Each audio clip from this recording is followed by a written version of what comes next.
this extraordinary interview with the extraordinary person. Dear friends, today is a very special day for me also. I'm super excited. Actually, today I got a chance to speak with my favorite author. I have read his books since my childhood. His books have inspired me and millions of people, not only in Maharashtra, throughout India. Amazing personality. Friends, he is from IIT Mumbai. Okay, he has received a number of awards. He has written 42 books. Can you imagine? He has written 42 books. I mean, even we can't read 42 books. He has written 42 books.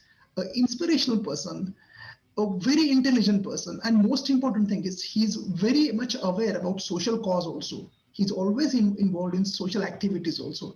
A polymath, a genius. Friends, please, if you think that you are lagging some qualities, if you think that you want to be really successful, if you are looking for someone who has really made it big from scratch, then this interview is for you. Don't miss this interview. We are going to have a detailed discussion with a great personality, Achyut Godbole. Sir, welcome to my channel, sir. Thank you. Yes, sir. And sir, I'm so excited because I know I have gone through all your books and they have helped me a lot, sir. Yeah. And let me ask this question, sir. First question to you is, how are you so humble? I mean, you accepted my request. You said, sir, I will come. And I was never expecting you to accept it. I mean, how are you so humble? Can I say in this way, like, humble people become successful or successful people are humble? What is that? What is the right way? Actually, thanks for the great introduction, by the way, very kind introduction. The humility is something that actually comes with your experiences. From the beginning of my life, I mean, if you look at my childhood, I met great personalities, in terms of uh, uh, I met a lot of people from literature, the area of literature, music. Those who are familiar with the world of classical music will probably know the names like Kumar Gandharva and Pandit Bhimsen Joshi and Pandit Jasraj, who used to actually frequent our house. I mean, who used to come to our house and we used to chat for hours together. In Marathi literature, there are poets like Vinda Karandikar, Mangesh Padgaonkar, and Vasanta Bapat, who used to actually come and visit our place. What actually sort of inspired me and what I saw around were great personalities. When I went to IIT, until that time I was 16th in the SSC board, first in the university. I actually didn't lose a single mark in mathematics from first standard to IIT in most of the examinations. In some I lost, but I think in most of the examinations. And I think I thought I was never a conceited person by the way. I never was very super proud, if you want to say that. About the so-called intelligence, which has many dimensions, and we only think about 2, 4, 6, 8. What is the next number? And we call that as intelligence. I think intelligence is multifaceted, as Johnson or many other people, the researchers have shown. And I lack in quite a few, by the way. I mean, mathematically, you may be intelligent, but it doesn't mean that you have many other faculties of intelligence which actually are as important. And when I went to IIT, I didn't think I was super intelligent, but I certainly thought that I had achieved something. But in IIT, we formed a group of people from TIFR, IIT, and BARC who were really, really intelligent. Somebody who actually stood first in the IIT entrance. I was maybe 28th, 30th, second, or whatever. I don't remember the exact number, but the person from TIFR who was a visiting professor in Stanford, or a person like Sri Krishna Dani, who was regarded as one of the greatest mathematicians in the world. I mean, that kind of. So that actually brought me down to earth. I mean, clearly, I could see that I was really nowhere in comparison with the kind of people that I was in company of, and I was very, very fortunate that I was in the company of these people, because that not only just built humility in me, that showed me where I was, brought me down to ground, but also made me aware of what I need to achieve.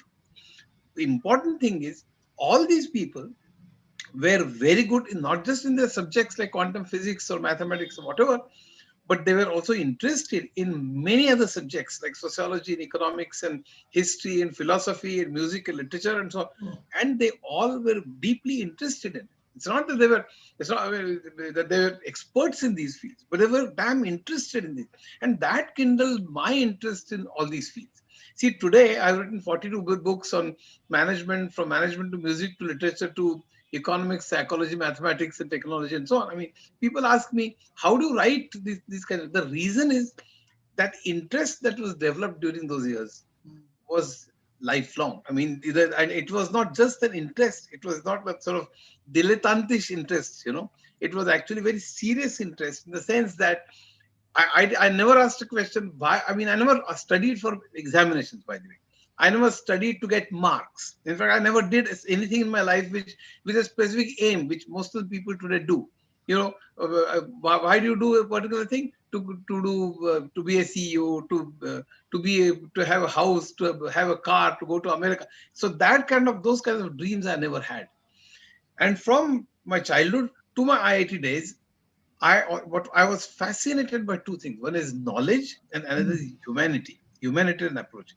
And I saw those in the company of the people that I was in IIT, and I almost sort of neglected my studies. And I, you know, we used to discuss most of these subjects. I mean, when you talk about English literature, we used to talk about Hemingway and Sartre and Kafka and Camus and Steinbeck, etc. up to 2 o'clock in the night.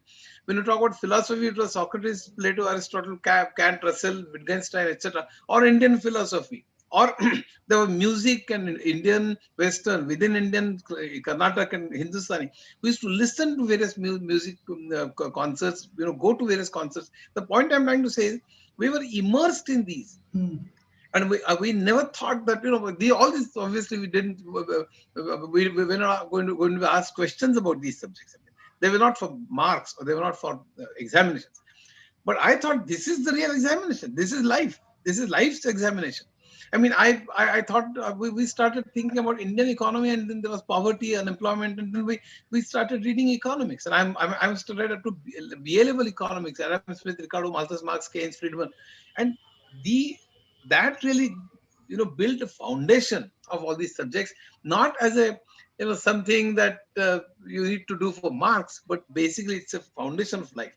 And in when I in later years, when I went to Patni, after Narayan Murthy left Patni, I sat in the same chair and led Patni for 11 years.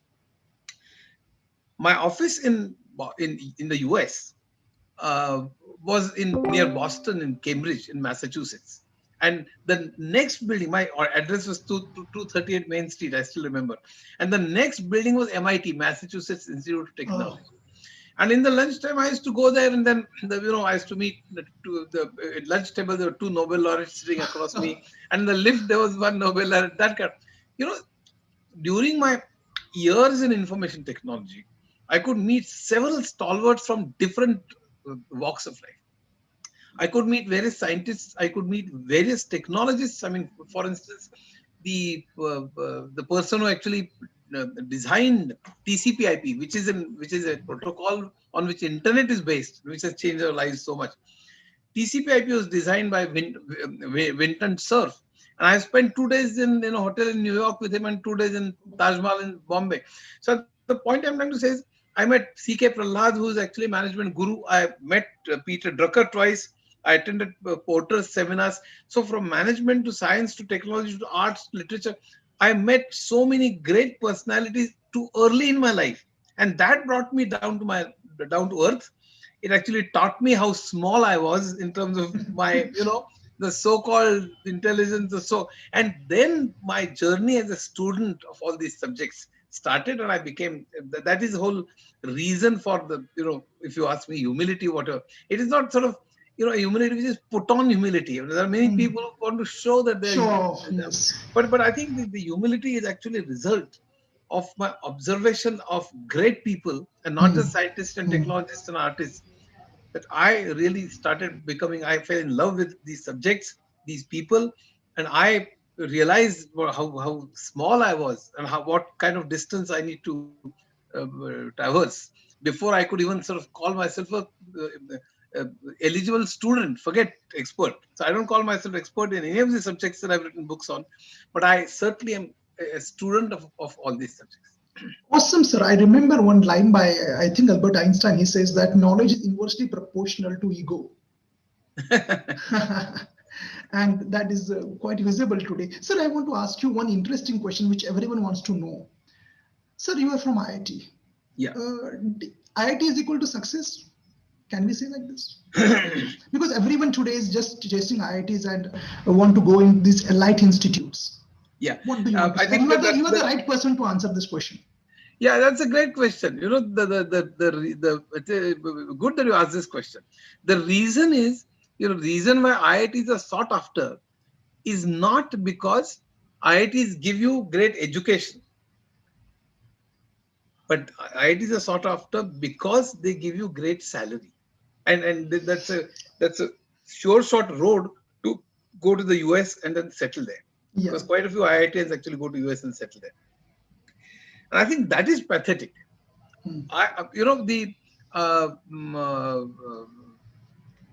most the reason for this is television. Hmm. On television, you will definitely see the news items that IIT person from IIT, fresh person who has graduated from IIT, is given a job in Microsoft for 2 crores or 3 crores. A fresh graduate, 2 crores and 3 crores. Now, that kind of news, which actually flashes to all the country, that brightens the eyes of the students and their parents, mostly. Mostly parents, From yes. fifth standard, they actually push their students to classes from fifth standard, classes which coach them to the entrance examination to IIT. I think that's pathetic. Why shouldn't a student want to be an artist, a painter, a musician, for instance, an architect, or a science researcher in quantum physics or relativity or unification theory, for instance, or botany or biology or whatever, or any other subject? Why does he need to have only engineering or medical, and that too in engineering IIT? Basically because that's a sure short way of earning high salary and going to America. And I think that is not something that I really dislike. Hmm. I'm not saying IITs are bad. I mean, IITs do give good education, though the ranking has fallen quite Hmm. dramatically in global ranking index. But I think still IITs are good. But this craze about IIT stems from and emanates from Hmm. the craze for money and America and going to America. And I think that is something really quite bad. Okay, sir, then another question appears, which I am also same like you. I mean, sir, I have given up my engineering. I'm a PhD in mechanical engineering, and I'm happy to tell you that I was in IIT Powai for nearly 2 years for my practical work in cryogenics department. Dr. Atre sir was my guide there. Yeah. And the question is very important question, sir. Should we follow our passion? As you said, like you can follow art and culture, and should we follow our passion or should we follow what market needs? That's a very good question. I think what my if you really ask me what I did, I followed my passion. I never sort of dreamt of going to IIT or whatever. Hmm. To tell you, when I stood first in the So your university. parents did not force you like nowadays what No, happens? not at all, not at all. In fact, when I stood first in the university, there was a rule at that time that if you are first in the university, you don't need to give the entrance examination for IIT. Okay, Hmm. JEE, you didn't need to give that an entrance examination. But nobody told me, because I hail from Sholapur, which is a Yeah. reasonably backward kind of Yes. place in Maharashtra. At least it was at that time, and nobody told me that there's such a rule. So I appeared for the entrance examination because as the people said it's a good institute and so on. I mean, the knowledge about I mean, at that time there was no craze about money and America and so on and so, but it was just good institute. And I said, let me try. So I tried giving entrance examination. I was I think all India. I don't know what rank it was, 28, 32, some rank I don't remember, but then I got into IIT. The reason, let me just tell you, I never did anything, even becoming a CEO. Today is an age when people have some aims of either money, the material wealth, right? So people say, I want to do this, and therefore you see these photocopied books on the pavements of Bombay and Pune sold at half price. American authors of in how to win friends in 2 minutes, and how to be a manager in 5 minutes, and how to invest in 10 minutes, and how to be a CEO in 1 hour, and that kind of thing. So everything is quick and how to kind of thing. So people are motivated by this, and also if you see the advertisements on the television, they're all of rich people, all cricketers, all cinema actors, film actors, all industrialists. You would hardly have hear about interviews of musicians. I'm talking about Bhimsen Joshi, Kumar Gandharv, or Yes, any yes, other, yes. or even pianists. It doesn't necessarily need to be Indian classical music or Carnatic music for that matter. You will not see interviews of architects. Or how many times have you seen even interviews of good technical engineers from IIT or And professors from IIT? mm, Have you? How many times have you seen an interview of Mr. Sridharan, who actually built a lot of Konkan Railway, and you know what he did? How many times have you seen great interviews of great scientists from TIFR or yes, ISRO?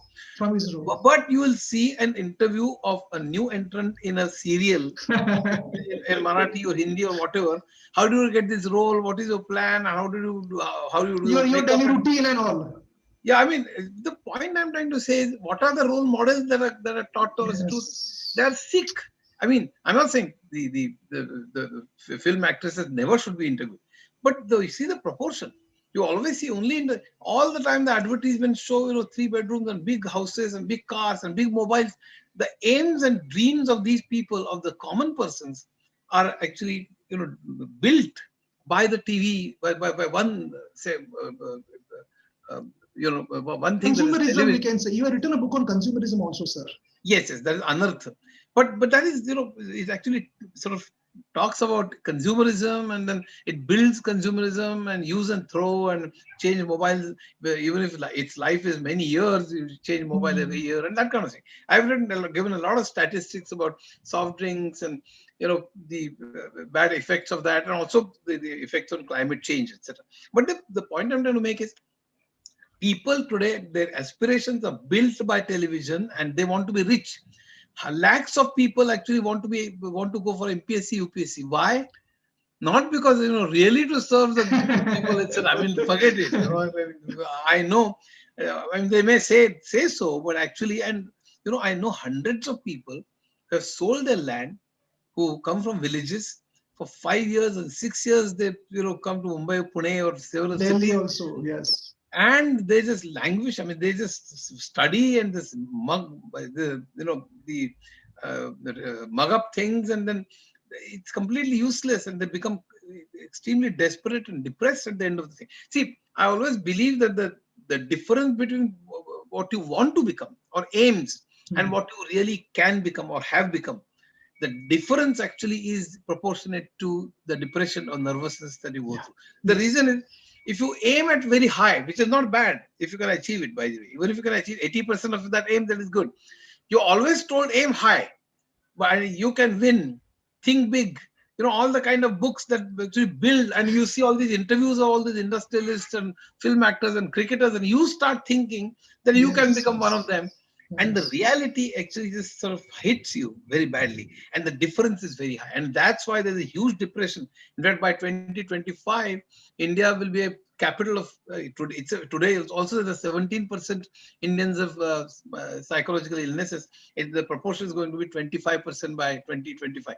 And I think the reason is this, that you're actually always asked to chase something which is so big in material terms, but you never can. So I personally feel that you should, to come back to your question, you should chase your dreams. If you want to be a painter, but then you have to be really passionate about it Mm. to be successful. Let me just define what that success means. Success, actually, I define success as, if you can do what you want to do, that is successful. Yeah. So I want to be a painter, and I can be a painter, that is success. Success is not whether I have 2 BHK or 3 BHK or a row Mm. house or a bungalow. Success is not whether I have a BMW or whatever car. Success Mm. is not whether I go to America or whatever. Success is to be able to do what you want to do. And I think I also agree that there is a practical economic view as well. Mm. You have to survive. You have to. So I understand that. that you may have to take up a job to survive. Okay, okay. So you should do that, and you should do that well, by the way. So, mm, but you should do that also passionately. I mean, if you're a chemist, for instance, you should learn about that subject passionately, mm. but pursue your interests also very passionately, and therefore don't give that up. What people do today is, if I'm an IT engineer, I just do the coding sort of the whole day. And as far as music is concerned, sometimes in a month I listen to some music, or maybe when I'm coding, at the background there's Ravi Shankar playing. I never did that. We pursued music, by that I mean we really for months and years we were submerged in music. I mean, it was really spending not just quality time, but spending huge amount of, I mean, being one with, I mean, it's basically you get immersed in what you're doing. Immersed. So I think Flow that's we can very, call flow.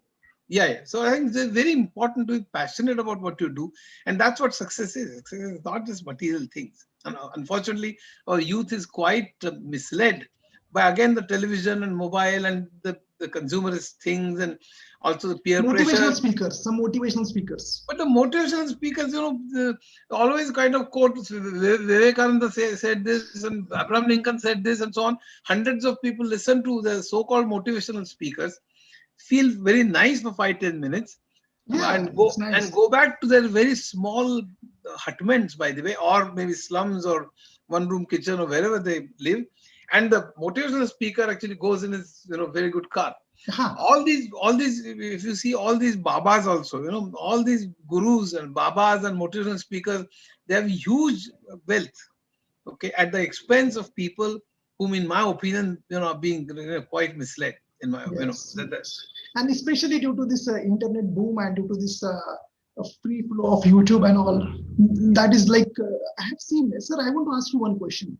Yeah, Always, I get some students from mechanical or any other branch. Their branch is different, but now they're changing the branch and they're learning to code. And yeah. I asked them, why are you doing this? They said that there is no job in mechanical engineering or any other civil engineering, and so Yeah. I'm jumping.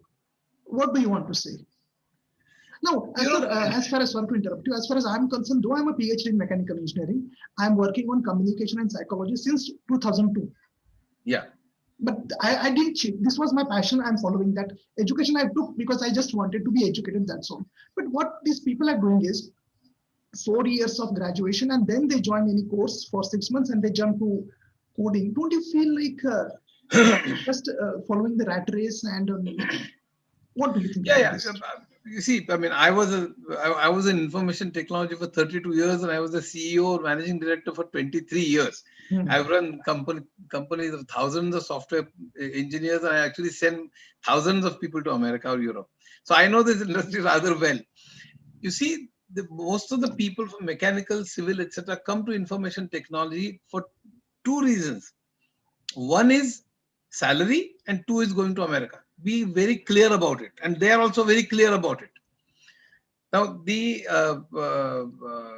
salary portion even today attracts a lot of other people from other vocations and professions like mechanical, civil engineering, and so on, because they can code. I mean, coding doesn't take too much. I mean, you can learn a programming language, and that doesn't take an Einstein to be a programmer, right? Any sort of average person with a logical mind can do coding. But obviously, to be an excellent programmer, you need a different kinds of skills, and very few are really excellent coders, in my opinion. But I think in the industry, when you need hundreds and thousands of coders, you can certainly recruit. So salary and America, they don't love their profession. That is Hmm. my that is my complaint, because there's hardly anything lovable in coding unless you're doing something new. If you're designing a product, for instance, then it is a different thing. I mean, if you're Hmm. designing something which is Huh. going to Creating change, something. creating something, they don't do that. In fact, in Indian IT industry, my main complaint is Copy that there's paste. hardly any product. I mean, we use Microsoft's Window, we use SAP's products, or we use Oracle's products, but we are supposed to be an IT superpower, which I think is a nonsensical term, because we code the way we are asked to code, but there is not a single product that we can think about that rules the world, like Microsoft Windows, Microsoft or Oracle or SAP and hundreds of other products that we see, or Android. There's not a single product which we say the whole world uses that is produced by India and marketed by India.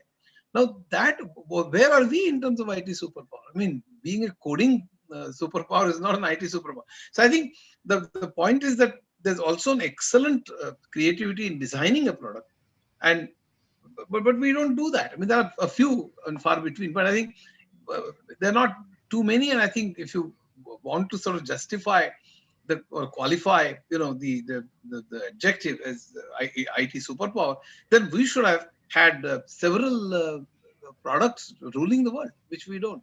So the people coming to coding is basically because of salary in America. Now, of course, after COVID, I guess the America, I think, will the dream will not just fade, may not fade away, but will reduce, I guess.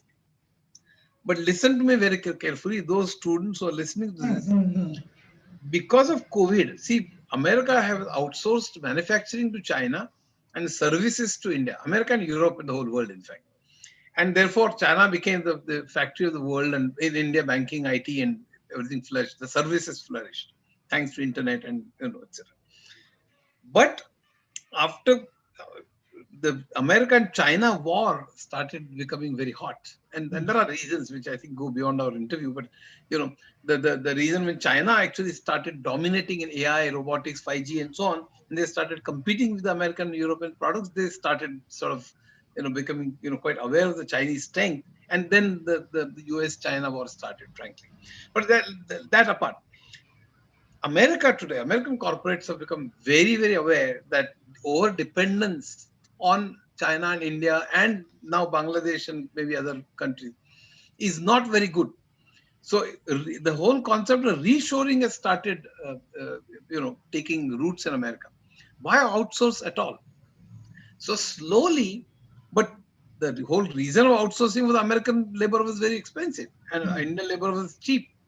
That's why it was outsourced. And that's why automation and AI, Industry 4.0, which started in 2011 in Germany, is going to play a huge role. And the entire direction of American corporates today is to, if American labor is very expensive, then I'll build all my products, not all, but quite a few products and quite a few services using AI and machine learning and deep learning and so on, so that I don't even need American labor. I may have to make some investments, one-time investments in AI and so on. But after that, I can reshore most of these jobs from China and America, and maybe in 10, 20 years. So beware.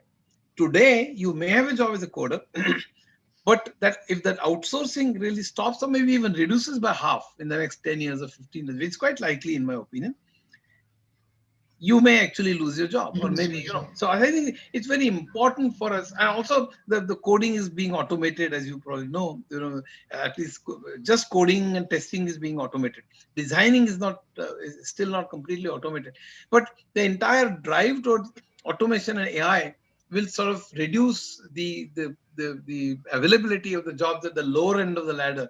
And I think in India there are majority of our coders are doing very low level work, and I think they may lose their jobs, or at least the way they are doing their jobs will certainly change in the course of next 10 to 20 years. So I mean, that's something that I want to sort of warn all the people. Yeah, that is, and it will be a dead end career. And then people realize that, whoa, hang on, I'm on the wrong path actually. That Yeah, happens. Sir, yeah. another question is how you turn to writing. You It's see, a very important question. You have written 42 books. I can't imagine, sir. yeah, actually, I wrote four books in English before that. I mean, the operating systems, data communication networks, web technologies, and demystifying computers. And all four are, 4, 5, 600 pages books. They're published by Tata McGraw-Hill. Then McGraw-Hill actually, translated them in Chinese and a few languages. So they're available in Hong Kong, Singapore, Taiwan, Japan, etc. And those books have become very popular. But I think after that, actually, the whole thing really started with my son having autism. Autism is a very, sort of incurable. It's not. It's a it's a case of brain damage. So basically, when I realized that my son has autism, before that I had a huge, I mean, there were two, three crises in my life. I mean, one is that I joined Patni, Narayan Murthy had left Patni, and I sat in the same chair. And Patni had, Narayan Murthy is a great person, not just because he's a billionaire, but I think it's very important that he's a great technologist. He understands technology very well. So he had recruited people under him who were really very bright. BTech and MTech people, with computer science, who spent 4 to 6 years in IIT, and then had 5 to 7 years abroad in Europe or America, and had actually, a lot of experience, 4 to 6 years experience, had visited Europe and America. So I think these bright people, 40 people around, and I was asked to head them. My life actually had been spent in application software. I think you obviously know, but let me just tell my viewers that computers has two sections, hardware and software has two sections, application software and system software. System software is something that actually comes along with the computer. I mean, like operating systems and compilers and databases and so on, which a normal programmer doesn't do write afresh. But application software is using the computer and system software. You write application for banking and production planning and purchasing and accounting and so on. That is application software.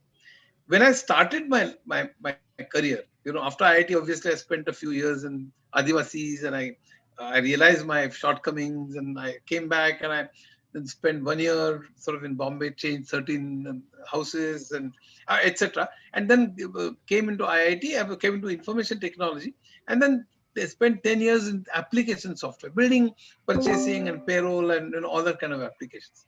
And then I joined Patni. Now, at that time, there were 40 people who were actually trained in system software.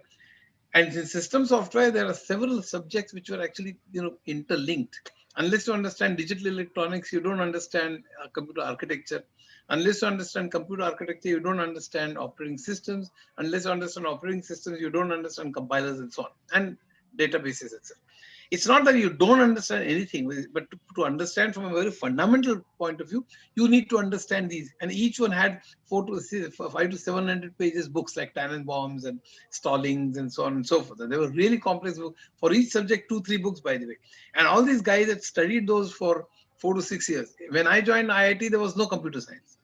So I was not a computer science graduate. I was a chemical engineer. I don't remember chemical engineering even one bit today, and I didn't remember it then also. That's a separate issue. But I'm not a computer science graduate, and there were 40 people under me, and 80% of our business was system software. So it actually demanded the knowledge of system software. So I was actually, I would say black sheep, but I think I was out of place. I felt quite sort of, I felt that I didn't belong there. When my people who were working for me used to discuss the projects, etc., I couldn't participate in that. I was very depressed. I was very diffident. And at that time, I had all the addictions. I mean, I used to smoke 40 cigarettes, from BDs to cigars, and I used to. I was addicted to drinking as well. I used to have half a bottle, which actually means 6 pegs, from deshi daru to to champagne, and then there was pan parag, and gutka, and tobacco and so on. So all, so I was really addicted to these for a year or two. I was going down the drain, really. And so when I started reading about system software, I couldn't understand anything because they were all big books, very large books, and they were all interlinked. And so I used to just go to the bar and have a few pegs and come back. And so basically, I used to. But then the almost my future was writ large on. It was very clear that I was sort of doomed. But at that time, the autism of my son was detected. And then I realized that I had to take care of him for the whole life. And if I wanted to take care of him even after we are no more, I needed to create a fund. And at that time, the interest rate was 12%. So I calculated at night, I still remember. And I realized that I had to actually, accumulate, or I had to save 2.5 crores that time, in order that the interest will fetch the money enough for my son's, sort of day to day, in whichever institute that we'll have to sort of put him. So we saw a bank balance which was around 200 rupees, because I had spent all the money to give away to some people who were working for social causes, or books or musical CDs or my addictions.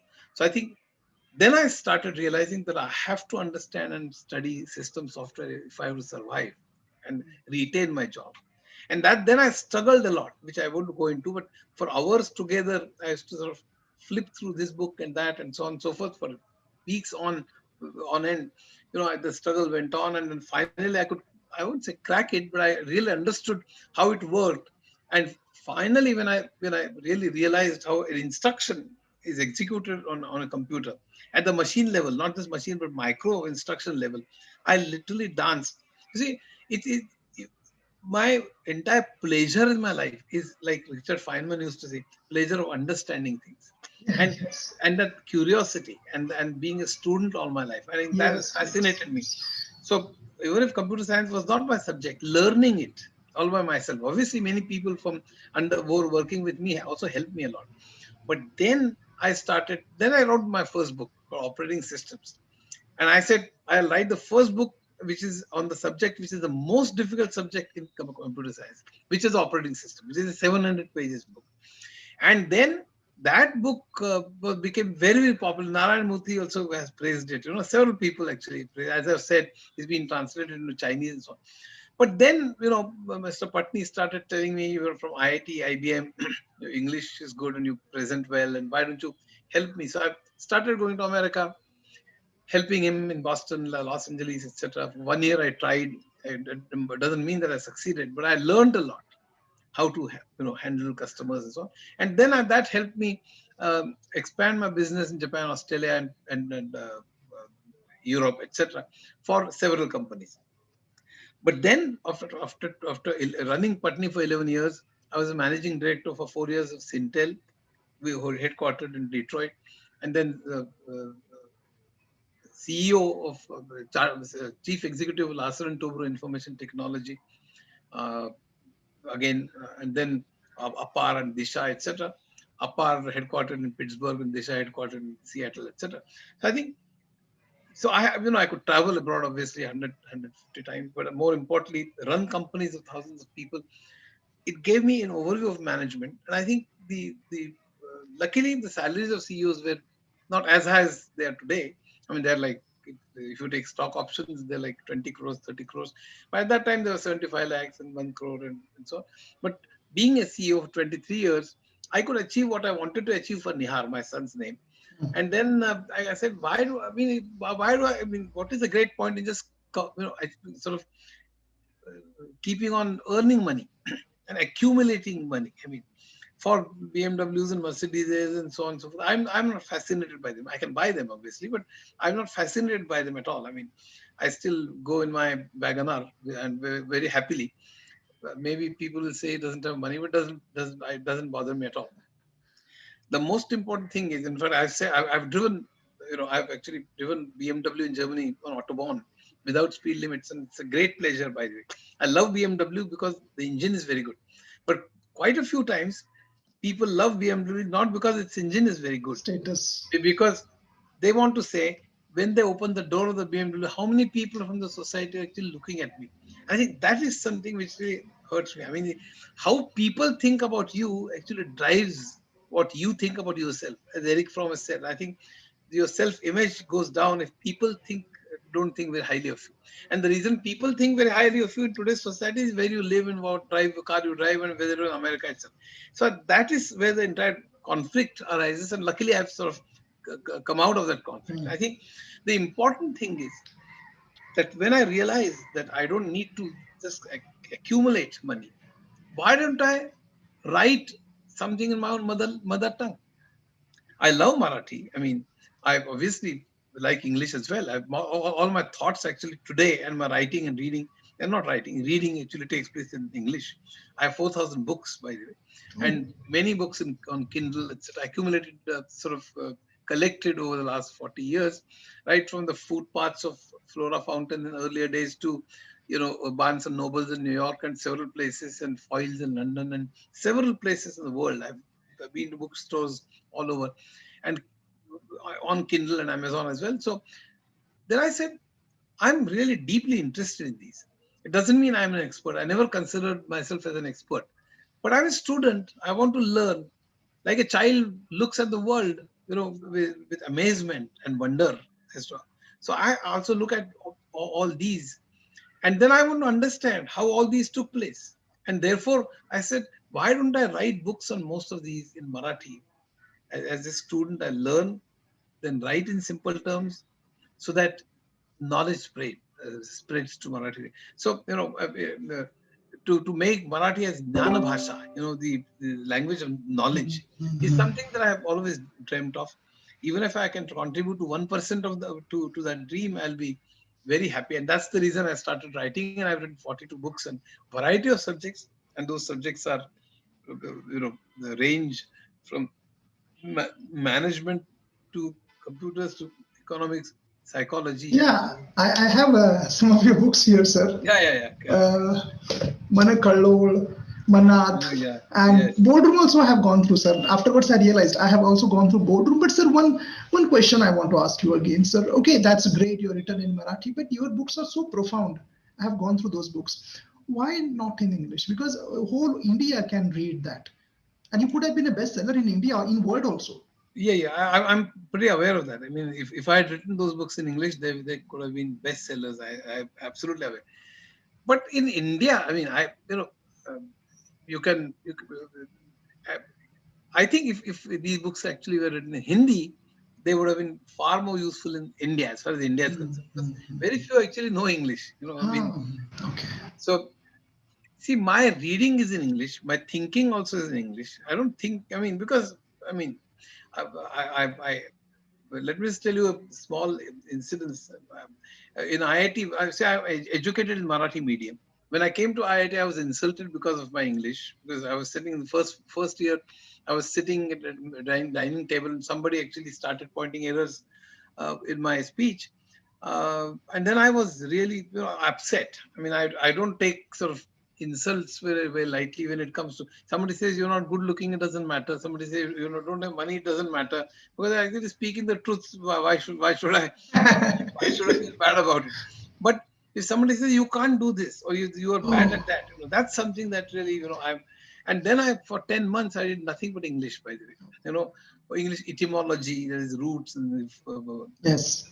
the Prefixes, affixes, and all. pronunciations, and so, I mean, I really went deep, read several novels. At that time there was no TV but newspapers, and I used to stand in front of the mirror and actually practice how to speak, etc. So that helped me a lot when I gave presentations to various CEOs and various companies in US and Europe and etc. So basically, uh, I could have certainly written in English. I mean, there's no question about it. I think they would have become bestsellers in the world. But the idea was, in the world and in English, there are several good books already available. Maybe they would have been one more. I would have earned a lot of money, maybe fame. Mm. But if you look at even psychology, if you look at economics, there are at least really 100 good books on economics. I mean, I must have read myself maybe 30, 40 really super books by Robert Hellbronner, for instance, or Thoreau of MIT, or even Paul Krugman, Nobel laureate, who's peddling prosperity in several books. Stiglitz, for instance, who's again a Nobel laureate, written superb, 6, 7 books, and I've read quite a few. So I would have probably added one more, and then they were, obviously my style is sort of explaining in simple terms how it works. Mm. So it would have been a little different, but there are also good books in English of how it works. But in Marathi, I found that there are very Yeah, few books which explain how it works. yeah, You know, so if you look at my books, they not only just contains the biographies of the economists, for instance, in Arthat, but also the principles of economics. I mean, there's Adam Smith, Ricardo, Malthus, Marx, Keynes, Friedman, and there are several others also, utilitarians and so on. The book will give you, and the book actually deals with 3 levels, and that's true about all books. That's why I'm actually talking about this. These are Arthat, Kimagar, Manat. Take Kimagar for instance. Kimagar talks about the origin from origin of the universe to origin of man, or a person, human being. So at one time, origin of universe, which is Big Bang, quantum mechanics, and right to Einstein and so on and so forth. and then how Earth was created. So there's geology, and then on the Earth how chemicals were generated, so inorganic, organic chemistry, and then how the first living being came into existence and evolution, and the advent of the first human being. So from the universe to, and the 600 pages book, you'll find biographies of scientists on the one hand, you'll see the history of science on the other hand, and you'll see the principles of science like relativity to DNA being taught or being actually explained in very simple terms. So I think it actually it sort of goes at three levels. Similarly, in economics, it actually tells you about history of the world or in economic terms, or history of economics, then biographies, and actually explains the concepts. And if you say the comparative cost theory of Ricardo, for instance, or the Marxian theory of surplus value, or the Keynesian theory of not the deficit financing, but the government expenditure, and his whole theory about the depression and so on, or Friedman's theory, for instance, challenging Keynes theory. So you learn about economics, you learn about the biographies, but it's interwoven in such a fashion, in my opinion, maybe indulging to self praise, but in such a lucid fashion that people really fall in love with it. And I've got thousands of people, saying that, see, my autobiography, Musafir, has sold around 70, 80,000 copies. Manat, 60, 70,000 copies. The rest, 30, 40,000 copies, 25, 30, etc. But it's not the number of copies that matters to me, but the kind of impact that it has had. Impact, I mean, I have yes. hundreds and thousands of people who have written to me saying that it has taught them the subject, it has changed their career, it has, I'm they one of came out of them. depression. There are 14 people on the record have said that they changed their mind, they wanted to commit suicide, they were so depressed, but because of the books, and especially Musafir, Manat, Kimagar, they actually came out of it and wanted to do something different in their life. I think that is something that motivates me and motivates me to keep writing. And in Marathi, there are not very many books, unlike in English, and therefore I Yes. write in Marathi.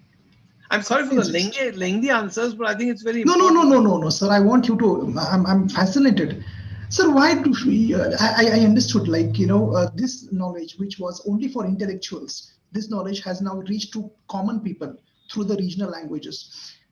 Can't we translate your books into multiple regional languages in India? Because there are many people out there in different states of our country who are still ignorant, and your Yes, intellectual books can reach those masses. yes. Yes. What I have done is I have actually I am not myself translated because I'm very bad at Hindi, but I have got them translated. Uh, Musafir, my autobiography, Manat, which is on psychology, Kimagar, Ah, which is on science, Arthat, which is on economics, Ganiti, which is on mathematics, and Zapurza, Volume 1, which is on Western literature, hmm, have already been translated okay, in Hindi. okay. Now, I really am not aware. Frankly speaking, you have actually hit on the nail. I mean, if these are translated in English is one thing, but more than that, more than the global, I wouldn't say market is a very bad word. Reaching out to global audience, I would say that if they are translated into Tamil and Kannada and several other languages, Ah, for instance, I would be very, very, very happy. In ah, fact, they are so.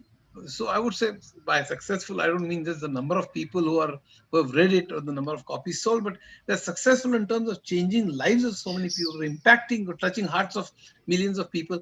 That I wish that there would be publishers who would be sort of looking at it Hmm, and say, okay, I'll get them translated and then publish them. okay. I don't care what royalty they pay me. I mean, that is not the issue. I mean, it's not that money doesn't matter. I mean, obviously everybody wants money, but it's not for money's sake that I'm talking about this, but it's spreading knowledge. If somebody could translate them, let's say in Tamil, and it becomes popular in Tamil Nadu, all these subjects, for instance, explained in so simple but very clear terms, I think it'll be fantastic, and in so many other languages as well. But I don't know these people. I don't know whom to approach. I mean, I Okay. have six books ready translated in Hindi, but I still don't know whom to approach. And those, I'm absolutely certain those books will be hit in their languages because Yes, the definitely. translations are done by a very good person. But I don't know which publisher to approach or how to get this done and so on and so forth. So I'm engrossed in my future projects, which are like, Definitely, sir. Through this video, I would like to request anyone who is watching this video from all over India, and there are many viewers, sir, watching from all over the world. Definitely, sir, is giving a proposal. If you really are interested, write in the comment, and those books will be translated, because my personal experience with sir's book is this. Really, it has changed my life, dear friends. It has really impacted me. Sir, one important question I want to ask. My wife also wanted to ask this question to you, but she is not there. She asked me that, how do you manage your time? You have written so many books. You are a CEO. You are busy, social work. How do you manage the time? I'm also very curious. You see, the time management is something that I don't sort of plan Do you in a work for, particular. how many hours you work, sir? These days, it's very erratic, frankly, because I'm actually almost 71, and I have BP, I have diabetes, and there are many other. So I have spondylitis. So I can't sort of sit for hours together and write continuously and consistently. And therefore, in fact, that's one of the reasons why I started writing with co-authors for the last 10 years or 8 years, and they have helped me a lot. All the books which actually I've written with co-authors have become very are extremely well written books in my opinion, and the co-authors have contributed enormously to the success. I mean, in fact, much more than I have, frankly. But the entire planning of the book, the architecture of the book, even the subject, title to everything, I plan, I provide the books, and then obviously I oversee, I contribute to 20-30% of whatever percentage I have already written, or that could be even less or maybe more. But then the entire work is done by co-authors which have really contributed a lot. And they also participate in planning and so on and so forth. So that is not to belittle or, I really want to thank all the co-authors without which many books wouldn't have come to light. So because of that, I'm still continuing. I get up at 4 o'clock to answer a question, Okay. but these days it's very erratic. I go to bed at around 9 o'clock. You'll be surprised, 9:15 or something, and I get up at 1:30, 2 o'clock. So it's around 4.5 hours sleep, and then I watch BBC, CNN, and I'm pretty aware of what's happening in the world. I mean, if you Curious. want, if you want me to talk about Syria, or if you want me to talk about Iran, or want me to talk about a few countries in Latin America, I can maybe talk to the audience for a few hours, I guess. But I think the important thing is I keep myself abreast of the world situations and various things in India and abroad. I listen to music normally in the morning, the Western classical music, Mozart, Beethoven, etc. And in the daytime, I listen to Indian classical music or Indian Hindi film music, old music, especially Mukesh, Rafi, Lata, and so on. So this is how, and I sometimes, because of the maybe age, get tired as well. So I sleep and I then get up. So totally the whole day, the sleep is around 6 hours, which is less, I guess. It should be Yeah, seven very less hours it at is. least. So it should be at least 7 hours. And that's also checkered. I mean, it's not continuous, which is also not very good thing for my health. But I mean, I can't help it. But maybe 6-7 hours in a checkered and sort of not very continuous fashion. But the remaining time, I either watch news or I read and write. And of course, these days I watch a few films as well and so on and so forth because you get tired beyond the point. But I think I do spend a lot of time in reading about a variety of subjects. I mean, enormously interested in, cosmology and Big Bang and also economics and psychology and various subjects. I mean, anything that really concerns humanity concerns me, and I'm damn interested in it, I'm going to write a book about it or not, sheerly because of curiosity. And I think Sir, it's I always tell my students on my videos that reading is to mind what exercise is to body. yes, yes, I absolutely. always say this. What's your take on this? Yes, yes, yes, absolutely. I mean, I've, my reading style is very different. Though I have 4,000 books, I can't say that I've read all of them. It will be impossible, obviously, for anybody. I've obviously read 20-25% of them in the last 50 years. I mean, so, but the remaining books I've read vertically, as they say. By that I mean I read the blurbs, I read the preface, I read the first chapter, last chapter, a few middle chapters, and page through vertically each page. Just sort of go through the book, and I realize what the book wants to say. What is it about? Okay. And what are the good points about the book? I note that every 6 months I go through all my books vertically. Oh, And so I know, because on all my racks, the books. So basically you need to know where to find those books. So when I want to write about a subject, around 100 books are actually sort of chosen yes, out of yes. the racks. Some from Kindle, some which some in PDF format, but many in the paper format, for instance. And then out of that, around 20-25% of I normally have read fully, but remaining I've read vertically. So I decide the format of the book. Out of 20-25, also there are 4 to 5 which actually form the central portion of my book, on which the book is going to be based. And then remaining maybe half, and then remaining vertically read books maybe remain 10-20%. So that's what I decide what I should take from what book. Please understand that I don't consider myself as a creative writer. I openly say that I'm an integrator, which is my whole job and my whole sort of purpose in writing is to explain be a student, learn, and then teach in very simple terms. So I integrate what has been written the best. And the people who motivated me is like Isaac Asimov and Arthur Clarke and Carl Sagan and Bill Bryson and several people, E.O. Wilson and Davis and John Gribbin and the hundreds of them, Khalili on quantum mechanics, or George Gamow. And in economics, as I've said, Heilbronner and Keynes himself, who's written biographies of various people, by the way, or Krugman and Stiglitz, and there are several people. Psychology, V. Ramchandran, who is actually a neuro scientist in California, and there are several people who actually motivate me, and hundreds of people from hundreds of subjects actually. So I choose those subjects. I choose how to sort of how to. I don't translate, by the way, because that will be apart from copyright, etc. I don't like it, but I put in my own language and structure it in such a fashion, giving my examples giving my flow, then the entire subject becomes sort of a unique combination of biographies, history, and principles together. It's like a Feynman technique. Yeah, well, so You make basically, it. like even Richard Feynman's 6 lectures on physics are really super. So I mean, I can just go on like this, but the important thing is you should be passionate and fascinated about that subject.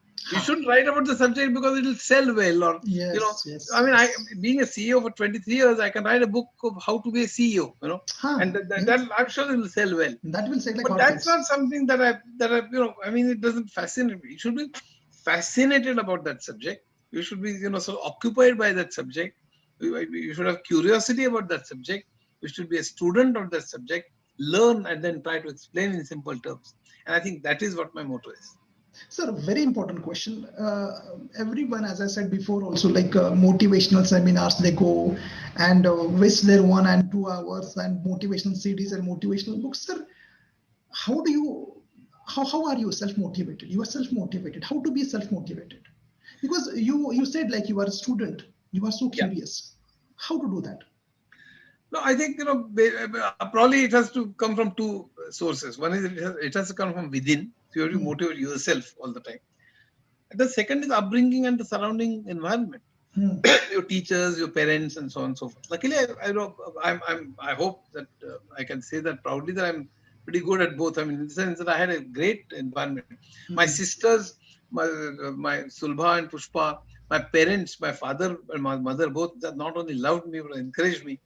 Uh, my teachers in the school and Professor Sriram Pujari, who used to visit our place, kindled my interest in literature, music, and so on beyond examinations and beyond marks. And I think that's very important.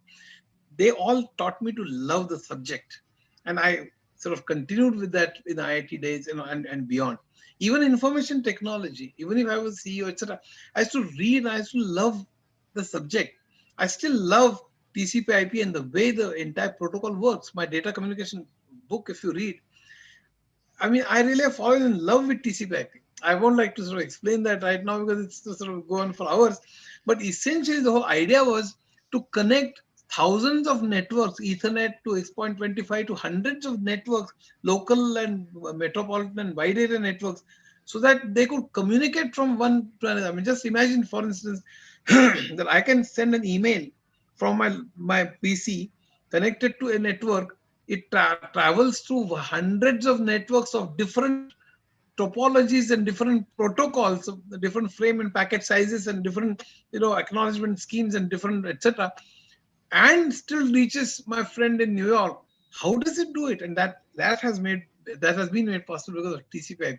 And I've explained that. And when I really understood how it does it, I really became, I mean, this was really great moment. So I think the important thing why I explained this, you have to really fall in love with this, right? Mhm. I mean, whether it is science or whether it is economics or whether it is psychology, if it should really sort of create a spark in you, that wow moment. And Yeah, then, but unfortunately, I don't find that in even professors today. I mean, they teach because they have to teach. Students teach also learn because they have to syllabus. get marks. That is the whole problem. The teachers have stopped being students anymore.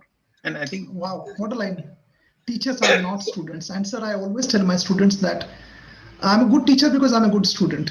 And what you were absolutely, saying is exactly applicable to me also, sir. I train for communication psychology because I faced all these problems and I'm very yes, passionate and I don't feel like I'm working. I yes, never felt like I'm working. And I never put money in the equation. It is just right. following me. Do you have some time, sir? 5 minutes? Yeah, yeah, sure, sure. Yeah, okay. Sir, very important question is how do you deal with adversities in life? You also have struggled a lot. What is the role of psychology uh, which plays in your life? Or how do you manage your mind? How do you manage your thoughts, your emotions? Let me just tell you, the I was, in a sense, very lucky that, as I've said, my uh, upbringing was very good. But when I spent time with Adivasis, you know, also I spent year after I came back from Adivasis because I realized that I couldn't sort of continue a lifelong in that area. I realized my shortcomings, and I openly say that. Then I spent 1 year sort of in various, I won't say slums and areas which nobody would dare to go. I mean, I spent, sorry, there was activists who used to run schools in the children of prostitutes, for instance. So I used to go to the areas of prostitutes, talk to them. Uh, I used to, in fact, live almost in a slum for several months. So, I've seen what pain is. I've seen what poverty is. I've seen what unemployment is. For 1 year, I myself didn't find a job. I, because every time they asked me, what were you doing? And I said that I was working with Adivasis, and I had gone to jail also for 10 days for participating in a satyagraha, non-violent satyagraha, obviously. But I participated in a satyagraha so that the land should be distributed to Adivasis and so on. So I used to tell the people who used to interview me and ask me a question, what were you doing for so many days or months after IIT? And I said I participated in a movement with the Adivasis, and I was asked me more deeply. Then I said I went to prison also. I went to jail also. And then they said thank you very much because this guy will do the same thing We here. got the answer. So we got the answer. So I sort of ultimately I got a job. You will be surprised in a plastic factory opposite railroad station. Some at that time, some workshop to supervise the workers at night shift at 125 or 150 rupees per month, which I accepted because there was nothing better that was coming by. And then, but I gave the job up in 4 months because I didn't sort of agree with the values of that owner. And then I entered the IT field, etc. So I've seen what as I mean, I really believe that if you are going through hardships, you should see people who are in fact worse off than you. I mean, I have an autistic son, which is terrible. I mean, I don't know Yeah, yeah. any. I mean, in fact, autism is worse than even sort of mental retardation and so on and so forth. I mean, Hmm. this is, yeah. So because mentally retarded children can talk to you, And you can make out from their faces that they're mentally challenged. But autism, you can't make out from the face. So if you're going out and an autistic child starts running suddenly, or maybe starts flapping hands, or starts screaming or something, I mean, including the shopkeeper or the stand people, bystanders, I mean, start looking at you with great surprise, and then that puts you in a very awkward kind of situation. Yes. So there are many challenges which I won't go into, cultural and physical and so on. But then I think that how many people there are in in the world who are autistic or autistic parents. So I'm not alone. In fact, that gave rise to, in fact, a concept that I should help build a school for autistic children. So I'm not running it now, but many years ago, we helped build a school for autistic children, which had 40 autistic children. So luckily, I transcend my personal problem into a global problem. How can I help, build something which is for autistic children? It doesn't mean I've succeeded, but luckily, I look at people who are sort of far more unfortunate, or far worse situation than I am. But let me also tell you that I have a weakness in that I'm not a very, I mean, I can't say that I'm a very bold person. I mean, it doesn't mean that any difficulty that I'll face in future, I'll certainly face it with a smile. Maybe I will, maybe I will not, because approaches change, your attitudes change, and I certainly. Uh, but one thing is that curiosity, that learning ability, or the desire to learn and teach and express and write has still continued. And I look at many other unfortunate people who are far more unfortunate and keep myself motivated that ultimately, I mean, that's the only thing. Wow, sir. Sir, you are so open and brutally honest. How it is? I mean, I've seen many people who wear a mask. You are so transparent. I mean, this is me, and I don't need to impress anyone. Because in your book Musafir, you told everything. Sir, a very important question. There are many people who are looking up to you. Many youngsters, they have failed in life. They have been addicted. They are going through bad phase. Please, sir, advise them. No, I mean, I really, in Musafir also, in my talks, I say that even if I actually was addicted, many people want to, sort of, I would say copy, but want to certainly follow a person. And they think that I'm a successful person. I really don't think so. I mean, success is not money or being a CEO or going abroad and so on. Success, in my opinion, is being able to do what you want to do. I mean, this is my definition of success. And luckily, I'm successful in that sense, that I always wanted to learn, and I wanted to teach, and I wanted to, and I've been able to do that, and therefore I'm successful. But please don't. My advice is, please don't follow what I have done in my life. Yes. uh, and addictions are bad, and my request to all of you is, this is something that you should never sort of turn to, because that destroys your life and the families. I've seen that happen, and I don't think that is very good. And my request, humble and with folded hands, I would say that uh, just because I was trapped in that, for a few years, you certainly shouldn't follow me, at least in that respect. Maybe you can follow me as far as books and reading and music is concerned, but not in this respect.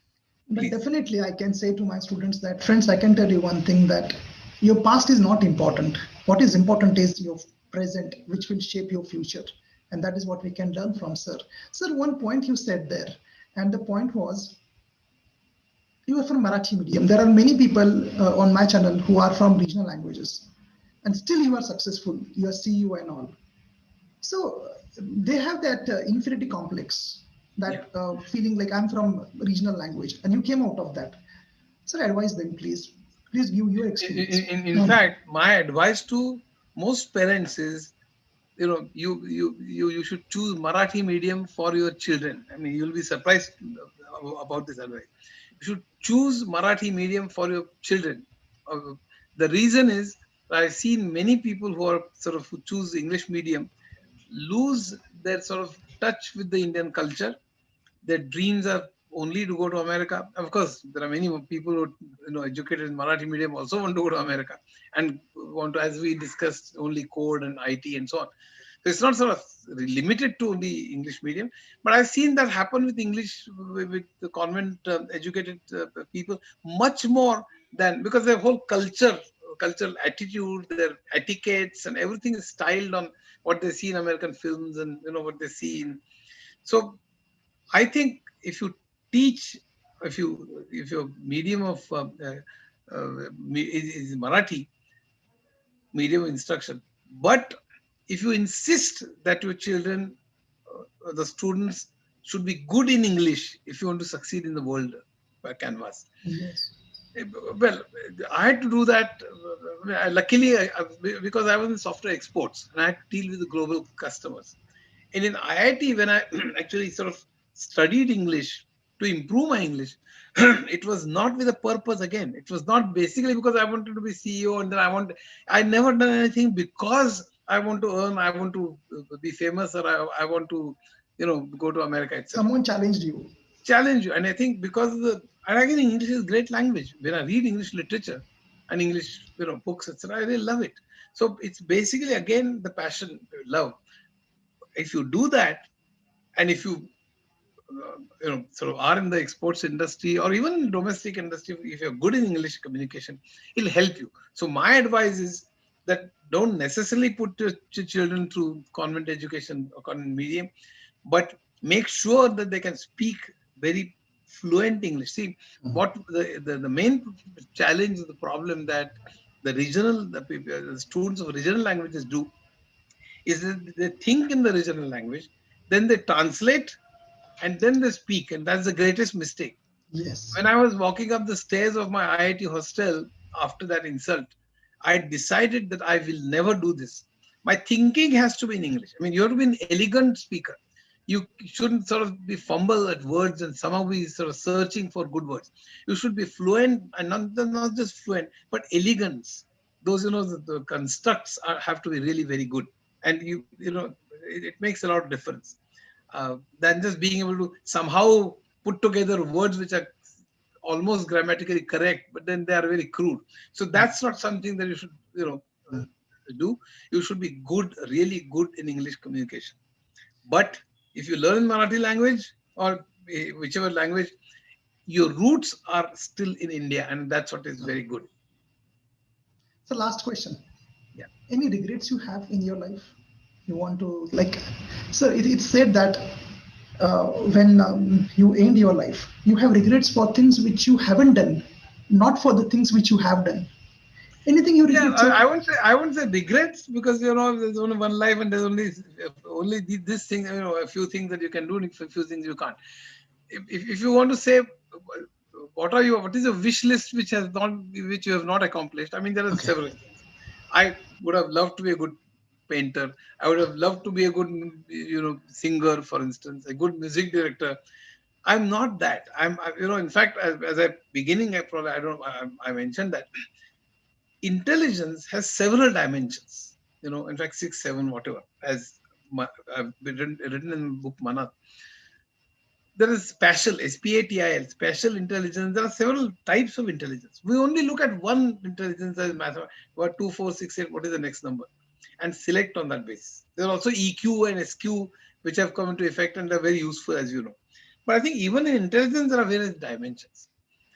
And uh, I may be good in one, but I'm not very good in many others. By the way, I want to say that again, you'll say you're very sort of transparent and so on. But it's very important to be very transparent and open about it. And I'm pretty aware of that. I'm not a good singer. I'm well. I used to sing reasonably well, and I really regret that I have not learned professional singing. I regret that I'm not a good painter, though I probably wouldn't have been a good one at that, I guess. And maybe a architect. Several things I have not been able to do. So it's not that, but they're not regrets. It's just that I have not been able to sort of do a number of things that I would have loved. But there's limited time on earth for you. So Sir, I thought your regret list will come like I wanted to build this, buy this, but this is nothing. Like you wanted to be somebody.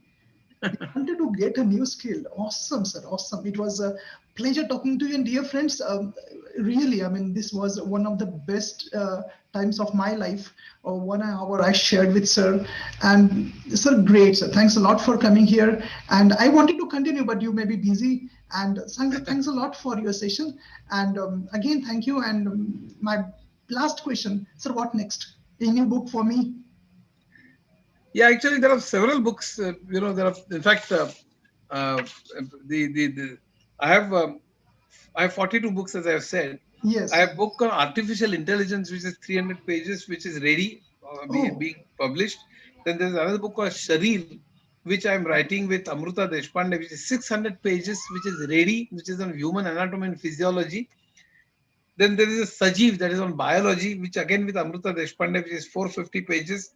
Then there's a book with Asawari Nifarkar called Pravas, which is 500 pages book, which actually talks about the history of, you know, uh, uh, uh, uh, travel, or a history of, from uh, uh, old times to ships and cars and balloons to railways and oh, lots of aeroplanes transports. to Okay. space travel. Yeah. Then there is Sukshma Jantu, which is with Vaidehi Limaye. And Sukshma Jantu is about various sort of bacteria and viruses, including up to COVID times. You know. Then there is Anna, that is history of food, and that is very interesting. And these are ready. These six books are ready, Oh my being God. published. Okay. Then Oh, there are the other books which are like half ready, are infotech, which will talk about the how computers work, how communications work, and how there are several other articles as well as on databases and big data and to 3D printing and cloud computing and IoT, IIoT, and and several others, 1G, 2G, 3G, 5G, 4G. So basically explaining the current information technology area, which is again like 300 pages book, which is 60-70% ready, by the way. I ran a series of articles in the newspaper called Sakal for last year. So it's being expanded. The next is Industry 4.0, which is a 150 pages book, which again is big data, AI, IoT, IIoT, and cloud and 3D printing, etc. Augmented reality, virtual reality, all that put together. Then there's another book called Prakash, which is his science and technology of light, which is 500 pages book again, and which talks about the films, mirror and glass and lens and the films and television and camera and laser and optical fiber, etc. So that is this, and then there's a book called Vitt, which is on finance, which talks about the history and how it works. It contains both of finance, which essentially means the history of money, history of banking, history on how it works, how banking works, history and how it works of insurance, and then commodity market and foreign exchange market and stock market, and then management, finance, etc. That's around 300 pages. And then ideas. And I have a series of books of 100 to 150 pages of ideas on biology, ideas in economics, ideas in sociology, ideas in psychology, ideas in philosophy, and so on. So the ideas that have changed the world, like ideas in science will contain gravity, chaos. Gravity, for instance, has changed from Aristotle's time to Newton and Einstein's general theory is actually a theory of gravity, as we know. So all theory, its history and what that idea is, like chaos, Big Bang, black holes, all that. So in each field, ideas that have changed the world, right? So like 10 books. Then isms, socialism, capitalism, communism, anarchism, feminism, that kind of 8 books on that, 100 to 150 pages each. Now, what I'm going to do, and that's very important, by the way, it's good that you ask me this question. There are several, like Vaidyakan, which is a history of medicine. Myself, Amruta Deshpande, and Atul Kate are the authors of this 500 pages book. Then biotechnology, myself and Amruta Deshpande are writing this book. So these are all next 1 year's project. Then space travel, myself and Asar Nifarkar. Vichitra Vaidyak, which is some interesting cases of medicine and so myself and Amruta Deshpande. And there's one book called Autism, which is oh, which is being written by myself and my wife Shobana. So I think these are the 18 books. 4 or 5 of them are already ready. The next 4 or 5, two of them myself and a few with co-authors, 50, 60% ready, and the remaining will be in the next 2 to 3 years, I would say, if everything goes right around me. Let me tell you what I'm going to do. I have plans of 50 more books, but obviously I won't be alive. 50 books. I won't be alive, obviously, because that'll take like 20 years. But what I'm going to do, and all the viewers should know this. I've created an email ID, Write with ASG, WRITE WITH small, Achyut Godbole, therefore ASG. So write with ASG at gmail.com. Anybody who's interested in writing with me, by that I don't mean co-authoring anymore. I don't care whether my name is taken not only as a co-author but also mentioned, you know, in the book. I don't care, but I believe that many of these subjects should really sort of appear in Marathi. And I will, anybody who's interested, I'll actually tell them these are the subjects, and I have these books, and those for maybe after a year or so, or even now, those who are willing to take those books, I'll part with those books. I'll also tell them these are the books which are available in PDF formats or Kindle formats or whichever formats I have available, or audio or whatever, and I'll suggest that they should go through these books, and I also guide them as to how to write, and then I'll withdraw from the scene, because then it's up to them. Because I think the whole desire is to make Marathi a Jnana Bhasha, and then I can do only this much, but I think there are so many other things that they want to do. So therefore I'm actually sort of telling you the email ID as well. Definitely, sir. I will display that on the screen. All of you, please note down the email ID also. Sir, it was really awesome talking to you, and as I said, it was fine. I'm astonished with your goals, like 50 more books, and already you have 60 books now, 18 plus 42. 62 already books are there. Great, sir. My best wishes, sir, from my side for your future endeavors, and it was pleasure talking to you, sir. Thanks for coming here, sir. Thank you.